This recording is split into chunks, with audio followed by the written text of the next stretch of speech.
No, none of this is really new. I mean, people have been doing this already. People have been taking up Peterson's reading list. I saw a guy who copied his reading list into Goodreads. Goodreads is a bibliography tool. It gives you the possibility to share the books you're reading, and you can create reading lists, and you can share reading lists with other people. You can share, you can read books together with other people. You can announce reading circles, and so forth. And people are using very different tools to coordinate these kind of efforts.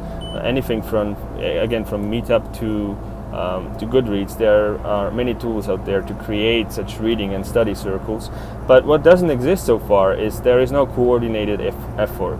So it's pretty much going on at random. So neither are the authors covered systematically, nor the topics that would be relevant to a bigger picture.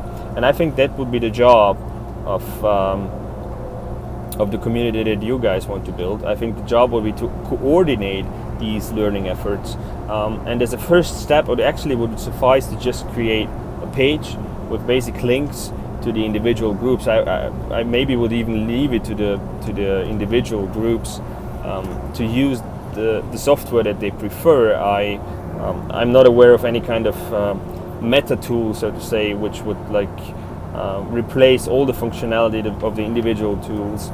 Maybe in the future, but for now I wouldn't know of one. So I would leave it to the individuals to use the kind of platforms they want to use. But I would have at least one page where it's organized, like the reading circles are being, and the study groups are being organized, so that you can see when does the next study group on a specific topic start, when does the next reading circle on a specific topic start.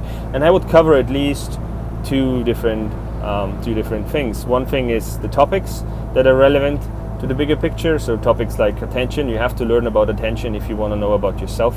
Or depression is one major topic. You have to learn about depression. You have to learn about motivation. You have to learn about history and the history of ideas. You have to learn about the history of systems. So there is a bunch of basic topics that have to be covered. Again, I would address the opinion leaders for these topics. Ask like Eric Weinstein what he thinks are the major topics that we have to cover, everyone has to know about. And I would also cover basic authors.